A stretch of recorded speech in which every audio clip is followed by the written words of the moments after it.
Bonjour, je suis donc Vincent Guichard et je suis aujourd'hui consultant hôtelier avec une spécialisation dans le développement durable, l'hôtellerie responsable.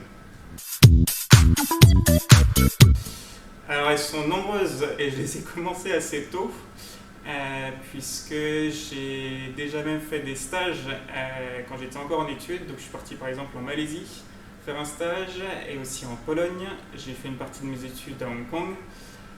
Mon premier boulot c'était au Caire. Je suis parti ensuite faire une mission à Dubaï avant d'aller sur l'Asie, la Thaïlande, le Laos. Et mon dernier poste en hôtellerie opérationnelle, c'était à Kinshasa, en République démocratique du Congo. J'ai assez vite pris conscience que j'avais la chance de faire des études, surtout les études supérieures que j'ai faites. Et ça me paraissait normal, la meilleure chose à faire que de partager les compétences récemment acquises avec ceux qui n'avaient pas eu ma chance.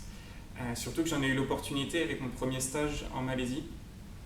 Et le travail dans un pays en développement, c'est devenu une passion de pouvoir accompagner des équipes sur des projets dans des environnements où l'humain compte toujours plus que l'aspect économique.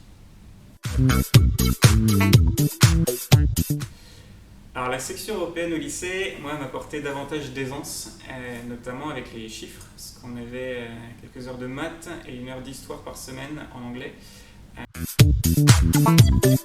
Parce que, well guys, if you think speaking French is sexy, it is not anymore.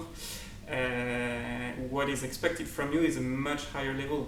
Il faut vraiment qu'on arrive à se faire comprendre pour pouvoir bien communiquer et profiter à fond des expériences internationales. J'aspire à pouvoir retourner à l'international. Les équipes me manquent, les opérations des hôtels me manquent. Mais je veux quand même y insérer cette dimension plus récente de développement durable. Si on veut que nos 7 ou 8 ou 10 milliards de colloques de la planète Terre puissent voyager comme on aime le faire, il va falloir trouver les solutions pour le permettre. Voyager. Je ne connais pas meilleure méthode pour acquérir une ouverture d'esprit, voir les gens, comment ils vivent. On a toujours l'impression que les étrangers sont un peu bizarres, mais c'est beaucoup plus enrichissant de se retrouver soi-même l'étranger et croyez-moi, les autres vous considèrent tout aussi bizarre. Donc quand on a compris ça, on a compris beaucoup de choses.